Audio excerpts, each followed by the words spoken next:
Volodya Gusak, welcome to Careers That Matter. And you have a very interesting career, especially in a city that desperately needs to continue to build to house people. What do you tell people you do for a living when they meet you? What is your job? A very interesting question. It's a very difficult one to describe, but the way that I describe is I borrow from a friend who once described it to us based on what we do. And he said, if you guys are like the Boeing, you build airplanes. Says, I'm more like Air Canada, I fly them. And so we build real estate, and we're a merchant developer. So we develop and then we sell that real estate on to the next party who will operate that. Is that what merchant developer means? Oh, okay. So you build it and then you sell it on to whoever's going to operate it. Correct. It's a complex business these days, especially here in Vancouver, but maybe I only see it through the lens of Vancouver. Is it complex anywhere in North America? Well, I think it's complex anywhere in the world, not Yes. just North America. I think it is obviously more complex in cities that are larger and more world-class cities. It's more complex because the planning required to make good decisions is substantially higher than it would be in a rural area where you put in a different use and it doesn't conflict with your neighbors. It doesn't really make anybody unhappy. But trying to have everyone agree as to what it should be, what's the highest and best use for a particular property, that's difficult to do. So you're talking about making good decisions. So I think, okay, you have money that you can invest, and you say, okay, I'm going to buy that piece of property, and you have to own it before you can start to develop, or at least have the option. So you have frozen money that you can use, and then you have to go through this long process. Doesn't the process make you say, this isn't worth it, that you want to look somewhere else? Because I think that that is one of the fears. You know, you're absolutely right. A lot of the fears come from that, and I think the capital that travels to real estate, it is picky, and that is, it decides to go where the highest yield is. Yes. What I mean by that is, if you look at the capital flow when there is higher yield in bonds, higher yield in stocks, it has less appetite for real estate development in particular. It might have real estate holding appetite from REITs and other investment vehicles like that. But for real estate development, especially for merchant, there's a lot less of that if there is availability of that higher yield somewhere else. But in today's market, we don't have that many options. No, I guess not. I don't look at it from that perspective because I'm not in that business. I think, well, wouldn't I just put my money somewhere else? But you're right. You're invested in it, and this is your business. Right. And if I may, I want to add another thing. Why do people have businesses? Why do we start businesses? It's usually to solve somebody else's problem, to solve a problem. We don't do this for any other reason. Now, how do we solve a problem? If there is a problem with housing, then there will be developers solving those problems. You just reminded me of something that somebody told me just the other day. They asked somebody, how do you become a billionaire? And the answer was, well, you solve $1 billion problem. Right. It's exactly like that. Okay. Well, that's an interesting thing.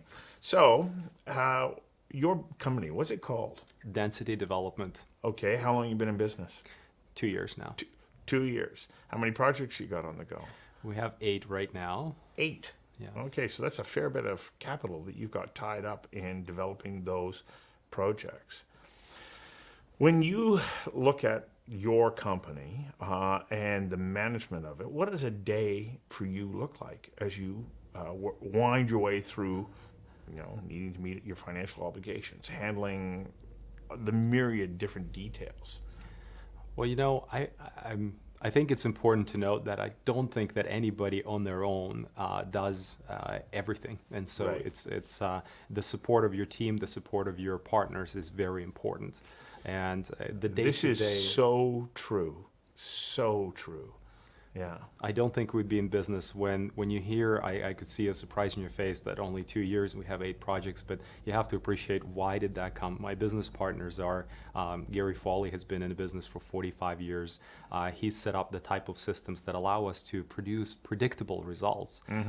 We've become very good at what we do, and therefore we attract business easier if we know how to solve those problems that we've talked about. Yeah. And if you have the right team. So for example, our development managers are all, at this point in time, all of them are architects by training. Yeah. I'm not. I could not do what they do. Right. So what discipline do you bring to your role in the company? My background is accounting. I'm a CPA CA, and this is where that's how my education process got me to. However, I've always seen myself more as an entrepreneur than an accountant, and I went into accounting for a very specific purpose, and that is to become an entrepreneur. And somebody once made a joke type of answer, said, accountants are like doctors, but for companies. And that's it. They had me. I thought, okay, great. If I can identify where the problems are and solve them quickly, I need those tools. No different than earlier on learning English. And it's not to become an interpreter, it's to be able to live in a country like Canada. Mm-hmm. Well, when I was growing up, I thought being an accountant was the most exciting business in the world. I'm not joking. And the reason for it is my father was an accountant, but he was actually a better storyteller than maybe he was an accountant. I can't speak to his accounting skills, but he was such a good storyteller that I became a storyteller, not an accountant, because if he could convince me that accounting was the most exciting business in the world, well, then... He's talented. Wow, he's talented. He's talented. But I think that it's true, and I think that you are a testament to that. You're saying, okay, because of my accounting background, I can now understand all elements of the company and what a decision here is going to do to something that happens over there. And so it becomes important. Right. But you didn't start out life as a young student saying, yeah, I think I'm going to be a developer in Vancouver. Let's talk about your career. How did you get started? How did you get started in this journey that becomes the place that you're at now?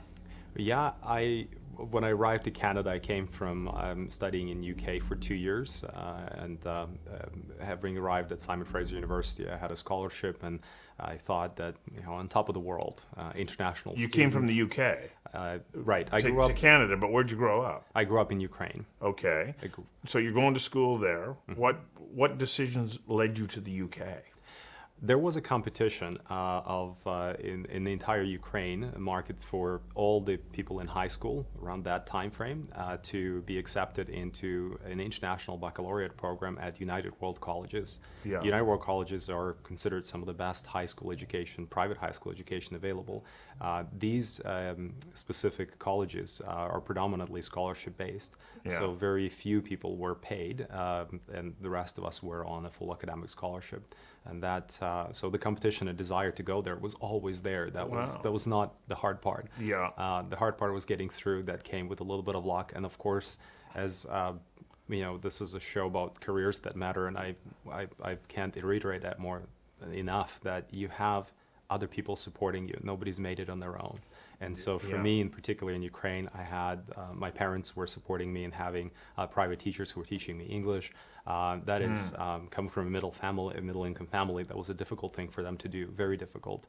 At the time when my mother was making about $100 a month to get a scholarship that was worth about $60,000 Canadian, that was a very big thing. And this was a national competition. Right. And I was the only one from Ukraine to make it through, and went to UK in Wales, the United World College of the Atlantic. In Wales? Yeah. Oh my gosh. So what was that like? You show up there, what was that like? Oh, it was scary, it was fascinating, it was an emotional roller coaster. Because you're alone. You're alone. That whole support network that helped get you to that point isn't there any longer. I'll throw you one more. The hardest part was that I thought I spoke English until I arrived.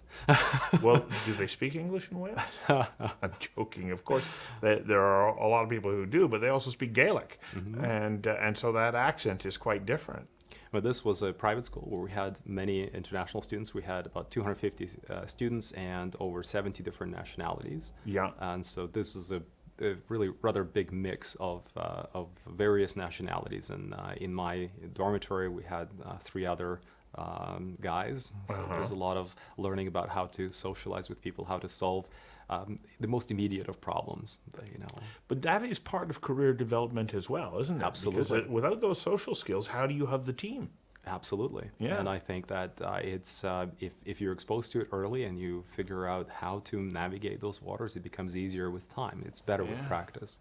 So how long were you there in Wales? 2 years. 2 years. And then what made you go, yes, I think I'm going to go to Vancouver and go to Simon Fraser University. Well, to be fair, I have applied for many schools across the world. Okay. I was accepted into American University of Paris. Okay. Had a scholarship from Trent University here in Canada as well, in Toronto. And Simon Fraser, we had a gentleman called Ron Heath. He was a dean of registrar. He traveled to our colleges to recruit students, and he interviewed me, and he promised me both admittance and the scholarship prior to knowing my final grades, Yes. which I found very impressive. Wow. And it was also it felt like somebody really wanted me to come.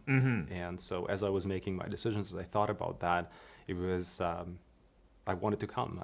I felt like. Okay, so you're encouraged by his enthusiasm for you. How important has that been in the development of your career, that there are people that are signposts along the way that say you're going in the right direction, keep going there? And this is the most important item. If I had to highlight the one, if you ask me, just give me one item that made a career succeed, in my opinion, it's the people who support you. It's easy to look tall when you're standing on shoulders of others, when Yes. somebody's propping you up there. And that's how I feel my life has been so far. And So you complete your education at SFU in accounting? Yes, no, because, yeah. A funny story about that. When I arrive, I don't know what I want to do. In fact, I had a rather interesting dialogue with Ron prior to arriving to Canada. Yes. And this was my understanding of English wasn't quite as perfect as I thought it would be. And I was accepted into an arts faculty. Now, to me, arts, if directly translated in Ukrainian, it would mean applied arts. And Yes. I did not quite connect the dots that arts and applied arts are very different things. Yes. And so I called Ron. I said, I'm sorry, but I'm not coming. I said, what do you mean you're not coming? I said, well, you put me in arts. I'm not artistic. I'm not going there. So he said, where would you want to be? I said, I don't know. What's popular? That's what I asked you. Yeah. This is, you have to remember, this is the year late 2000. Excuse me. And Sorry. And we're on the phone where the long distance calls are very difficult and they're very quick because they're very expensive, especially trying to call from Ukraine. Yes. And I remember sitting in that booth from a telephone company and kind of making that call and said, I'm not coming. I said, where do you want to be? I said, well, what's popular? I said, there are two things that are most popular right now. There is computing science and engineering. I said, okay, I'm not sure about either one of those. What else do you have? And he Yes. says, well, what about business? I said, well, I don't even know exactly what that means, but it sounds good to me. And so I ended up being in business faculty, not because that was the plan. There was no linear progression. Wow. That's interesting, because the relationship in the business community would be different in the Ukraine than it is here, especially when you're just in the early post-Soviet era. People are still figuring things out. Absolutely. Well, actually, one of the fascinating things is when we have discussions within our office where we speak to other people and we talk about markets and how the markets go up, down. We have bubbles that we always discuss, especially in real estate. When I look back, and I was a young kid when the Soviet Union collapsed, Yeah. but it did leave an impression, because I remember thinking, well, how is it that now I have these, one type of currency, I believe it was rubles and small coins, that you go and buy a loaf of bread. The next thing I know, you need to have 10 times as many. And the next thing you know, you need 100 times as many. And before you know it, we're into a coupon cutting territory where the Yes. currency completely collapsed. And to think that type of thing cannot happen, it can happen, and it can Yes. happen in any country in the world. And nobody is immune to that. Nobody thought prior to collapse of the Soviet Union that it would have. Right. But it teaches us something. And So you finish studying business. I finished studying business. I almost finished studying business. So I'm about to graduate, and I have a finance degree. That's Okay. what I ended up doing. And then I meet a number of people. I'm trying to explore, what can I do with this? What type of, what's the future? What's my career? What job can I get? Because I need to pay the bills. Yes. And so I meet at a Outstanding Alumni Awards a gentleman called Brad Bardua. And Brad was a CFO of Gateway Casinos at that time. And he Okay. was a CA, and that was his background. And I don't know, we just hit it off. And he said, well, if you ever needed a coffee, I'd be happy to meet with you again. And I thought, well, it's a polite thing. People say that. They rarely mean it. So I go back, and I'm thinking, but you know what? I'm going to take advantage of that, whether he means it or not. Let's see. And so Yeah. I reached out. And he meant it. And he actually helped me tremendously. He introduced me to many of his friends who were in the top, absolutely peak of their careers around Vancouver. Yes. And so I gotten to meet Peter Swinton, who was in charge of the entire audit practice at PricewaterhouseCoopers, PwC. I met a number of people who had CFA designation who were running things at banks, major banks. So everybody who has achieved what I would have hoped to achieve years down the road. Right. And he said, well, look at them and pick something that you like. And I surprised myself because I did not think that accounting would be for me. Yes. And yet everybody that I met that was a CA at that time, now it's a CPA CA, those individuals were really impressive and they looked happy. And so I thought, okay, not only you're doing well, but you're also happy. I want that. So I started researching more into that. And I went back to Ron Heath, who got me into college, and I went into his office. He's a dean of registrar at that time. And I said, listen, Ron, I know I'm graduating in about a month, but I think I want to be a CA now. And he goes, well, what does that mean? I said, well, I talked to associate dean at business, and I was told that I really cannot graduate because if I graduate, I can't pick up the courses. The courses are so popular that you have a priority registration if you're further down in your degree. But if you graduate and you come back as an alumnus, then you're back at the back of the line. So that means that it would take me forever to really collect the courses to be accepted into CA program. Complicated, yes. Very complicated. It was a very big decision because it also would add 2 years of education to my profile, even though I could graduate right now or I can still spend some time on it. He thought I was insane. He said, why don't you go and get an MBA and call it a day? I said, no, that's what I want. And so I was working. So you didn't quite graduate so that you could continue to go on, and you completed your studies at SFU then, did you? I did. Yes. And are you a CA now? I am. CPA, Wow. CA, yes. And you went through that whole process. You have to article and then take the tests and the whole works. That's right. Those are very memorable experiences as well, of course. Why? What did you gain from that experience? I'm a big fan and supporter of the program because of that experience that you get. I truly believe that it teaches you how to make better decisions, and the reason why I say that is because to make better decisions, you need to be taught how to make decisions in a time-constrained environment. Yes. It's easy if you had all the time in the world to figure out literally anything, but Yes. in the real world, that's never happens. And No, I think it doesn't. that, in particular, the program that I've been through is the CA program. The new program is similar to it, where every exam, everything that you're asked to do is under a time crunch situation. It's not a feel-good exam. You walk away feeling like you have failed, and the question is, well, how much did you get accomplished in that time frame? So it forces you to focus on what are the items that are important and which ones are less important. And so even in we used to have a UFI, Uniform Final Examination, you had issues that you had to identify that were primary issues and secondary issues. Yeah. The grades were only going for primary issues. If you addressed the secondary issue, it really wouldn't matter. It would not give you any marks. So knowing what to study and what was important. Yes. And it helped tremendously because you asked, well, how did I end up going into development and leaving public practice? Yeah. Well, that same Peter Swinton, I had a coach in a way. He was my mentor and supporter, and he told me that if you want to develop your career faster, here's how you do this. He said, once you are designated, once you passed your exams, you have your letters behind your name, either leave right away or work your way to a manager position within the public practice firm, and then you leave into a higher role. But this is the plan. So the minute I had my letters, as they say, behind my name, I immediately left. I decided which careers and where to go. I've identified as real estate development as my top desired outcome. Construction was second, and I was fortunate enough to get the job in the first.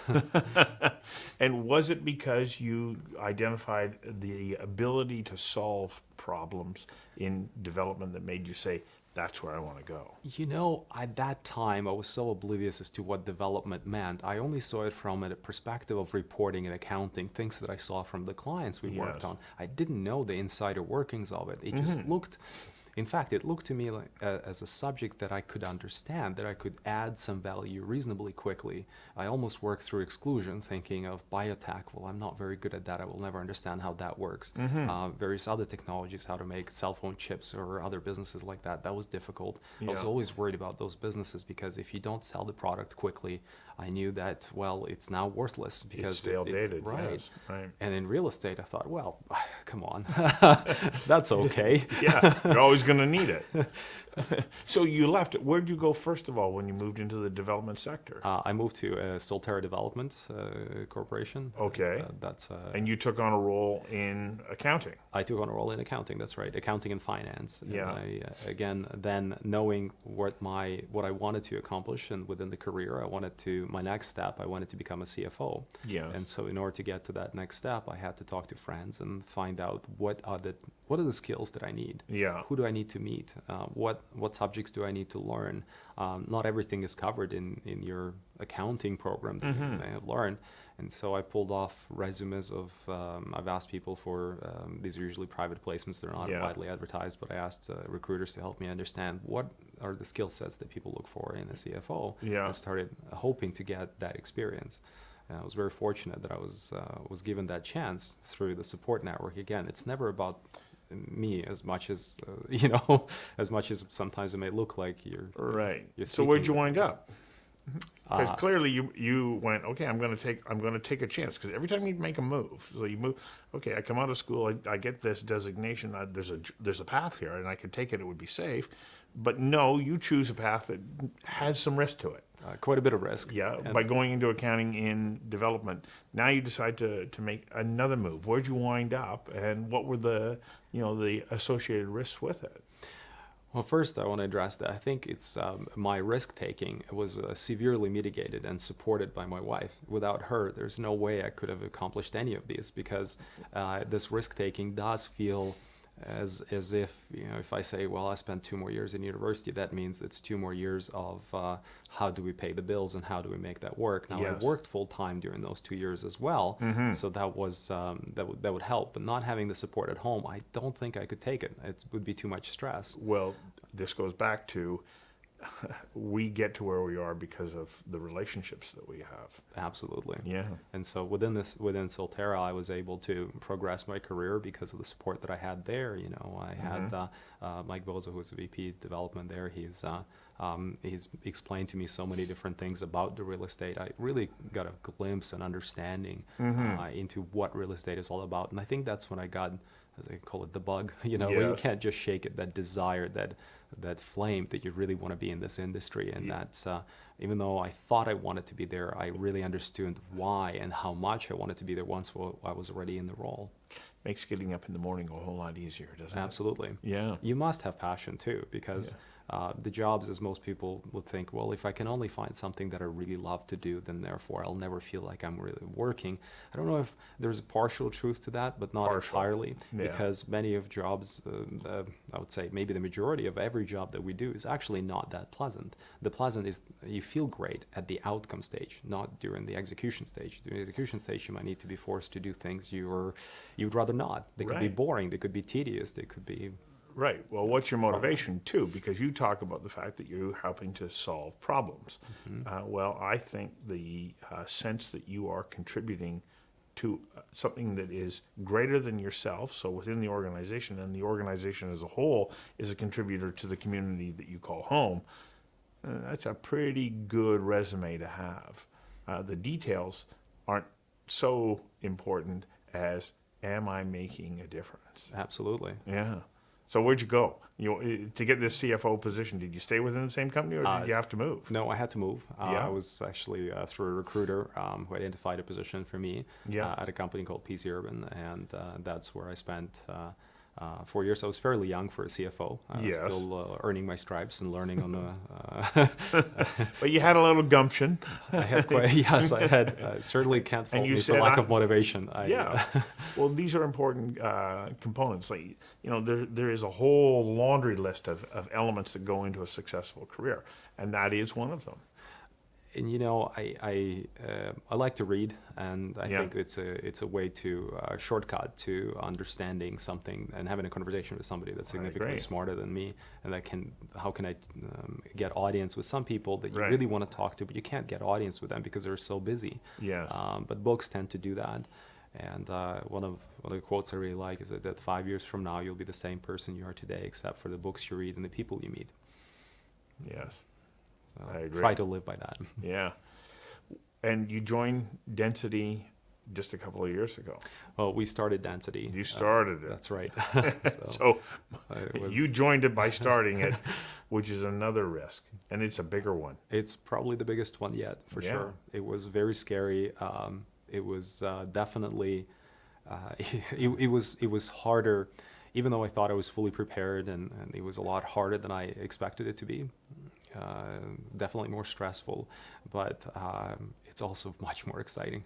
Okay, but what are the components of starting a development company? Because to have the resources to do so means that you have to attract other capital. Absolutely. How do you go about the business of doing that? Because let's say there's some young person watching this right now going, well, you don't look that old to me, and you were able to do it. How were you able to put together the right kind of prospectus for investors to say, you can trust that your money is safe with me? Right. Because that's what you have to, in essence have to offer somebody. Absolutely. And the answer to that is you have to have a very clear product available, and also you have to have experience. And this is back to nobody does it alone. Yes. If I was alone, I don't think we'd be able to move as quickly as we're moving. But Yeah. me having the right partners, David has been in the business for over 25 years, registered architect. He is a magician when it comes to solving problems on the particular side. The kind of solutions he comes up for problem areas, I don't know anybody better.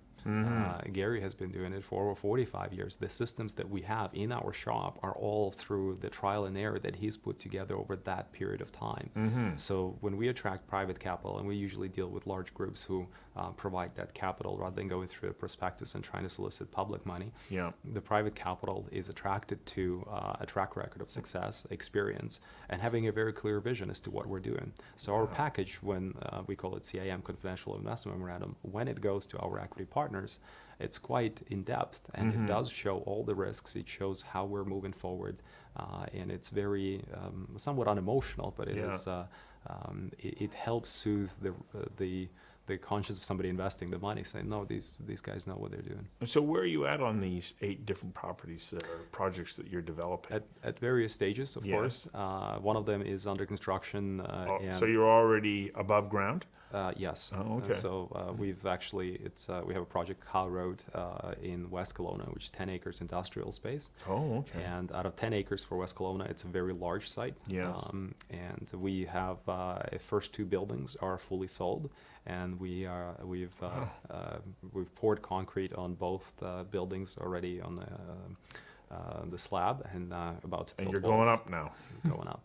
Wow. And your other projects? And other projects in various stages. We're about to start. We're getting close to construction start for a rental building, which we have in Nanaimo on Yes. Uplands Drive, Yeah. which is a phenomenal location, AAA Yes, it location is, for yeah. Nanaimo. Yeah. It could be a condo site, but we made it a rental. Back to your point, when you have a situation of such low vacancy rates, Yes. where not everybody can afford to buy, but if, as a developer, if you can bring in a product and it does not come at a cost of any sort, and you have a choice between building condos or rental, Yeah. we're okay with building rental and seeing that would be a better choice for some people. So 2 of your 6 projects you've told me are outside of the greater Vancouver area. Are you doing anything here in the Lower Mainland We or are. Vancouver? Oh, you We are, are. but Okay, so not you're as not much. going no to Vancouver, but You touch on a very important point. Over the last 2 years, we've struggled to find enough projects here in Vancouver. I even made a joke within the office. Are we still Vancouver-based if most of our projects are outside of Metro? Well, our office is here, so I guess we're Vancouver-based. Vancouver has been difficult, not necessarily from just from the land perspective, because land has become very expensive, and for us it's just an input. You put it into a pro forma, and if it works, it works. Pro formas don't lie. yes. So the project that we have in Vancouver is in Langley on 86th Avenue. Okay. And it's an industrial project that will be a strata, and it is also in a rather AAA location because it comes right off 200th Street. Yes. So it's before the traffic gets bogged down, and anybody who has a small business that would like to have a unit, that's the location that they would probably gravitate towards. We still look for more. We'd love to do a lot more in Vancouver, but the last 2 years, as even people not in real estate are probably aware, they have been difficult to Yes, to they have. to create. They have been difficult years. So when you look forward, because you've got a long career ahead of you, how, almost stopping myself from asking the question because nobody can predict. You couldn't have predicted that you would be where you are, not even 10 years ago. No. But is this the kind of business that you're saying, it is so diverse and gives me so many opportunities, it's hard for me to imagine that I'll do anything other than be in this sector? I think so. Yeah. I think so. Because it is that diverse. The complexity of doing development is just unfathomable. You can't Yeah. be an expert in all the fields. You're coordinating various consultants. You're working with various teams. It's impossible to become an expert in all things. So that complexity will remain there. The other thing I'd like to say is that when you think about different industries, well, development has been in existence for, I don't care how far back you go, chances are there have been somebody Well, at least developing. 5,000 years, I Right. would imagine, because, the formation of any kind of urban environment meant that people had to develop that property. If I'm going to make a prediction about the next 1,000 years, there's a good chance that development will exist as an important part. I think that's a safe bet. So if somebody's looking at you going, okay, what was the most important characteristic that you think you possess that helped you to become who you are today? I think it would be curiosity is the word that comes to mind. It's Yeah. researching and finding, just thinking about what else could you be doing, and how if you're truly curious, you'll do more things. Yeah. You won't stop at a particular point and say, okay, this is it. You will not be content. Okay, so let me ask you a question, and this is really thinking out loud. So curiosity, yes. There's a whole bunch of people who have curiosity, but they don't have the confidence to explore that. So what role does self-confidence play? Oh, it's a psychological question. Now, I think it is very important, of course. Yeah. Self-confidence is extremely important, and that self-confidence it's usually earned through experience. And Yes. I don't think anybody's born and goes out and becomes. The more you realize that the risk factors are not as high as they think they Yes. appear. Let's cross-compare two particular jobs. One person is a banker and has worked 35 years in a particular role. It feels like in the family reunion, and has got a twin brother who happens to be a taxi cab driver, right? And I had to hustle every single day to try to find the fare. Didn't really know how much income is going to come through, and found that maybe he can trade some goods or something else. He became a bit of a businessman of its own. Well, in the family reunion, chances are one is considered stable and risk averse. The other one is considered a risk taker. Yeah. But 2008 comes around and crushes financial industry. And now, after being for 30 plus years in this particular career, what transferable skill set do you have? Where else do you earn the money? Right. Versus that same particular person who was in more of a business, he's now, he's now driving something else. He's trying to find something else. He's probably creative. So I don't know if necessarily entrepreneurship or running a business is it is a higher risk when you start, but if you figure out the ingredients for it, I would argue that it may not be the highest risk endeavor. I don't think it is. I remember talking to the president of a bank once and said, so why is it the person who works for me, who is on my payroll, is considered to be less of a risk for you than I am? The person so that person only gets one job. I go out and get hundreds of jobs from clients everywhere, and yet I'm considered to be the risk by you. He couldn't answer the question. Right. He was perplexed. Well, maybe he's more predictable. It was a non-answer. And so that comes back to your confidence comment, is that, That's right. if you dissect it down and you start seeing, okay, where does the confidence versus fear? Do you have fear? Or if there's a high risk of doing something, you should be afraid. Yeah. Once you understand that maybe the risk is not as high, or you imagine the absolute worst case scenario. Right. One of the books that had a huge impact on me is 7 Habits of Highly Effective People by Stephen Covey, as millions, or tens of millions of people have also been affected by that same book. Mm-hmm. And he advises that you think about your very last days on earth, and you're saying you're on your deathbed and you look back, would you regret making that decision? When you change that framework to that, suddenly it becomes very easy to say, oh, that's not a risk, that's okay. Yeah. Well, okay. So curiosity, some confidence that helps you deal with those risks. But we also, in the course of this conversation, talked about relationships. Well, those relationships, when they're supportive, also help to bolster your confidence. So confidence comes from a variety of different things. Yes, I have experience doing this, but I'm also given confidence by the network of people that I have around me. Absolutely. And you've talked quite a bit about that. Without the support of people, I don't think you can do it. Yeah. It's everything would be 100 times harder. Yeah. When you say you have two people with diverse skill sets coming together, they can deliver value that is significantly above any individual contribution.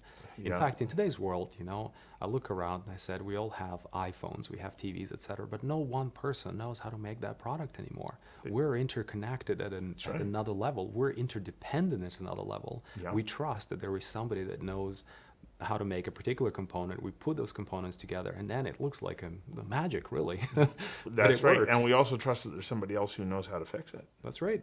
Yeah. Because you can't fix it yourself either. So I don't think we can overestimate the importance of friends, support, mentors in any career, no matter what you choose to do. Yeah. And let's leave it on this note that I think that you embrace your career with enthusiasm. Thank you. So thank you very much. Thank you for having me. It was a good conversation.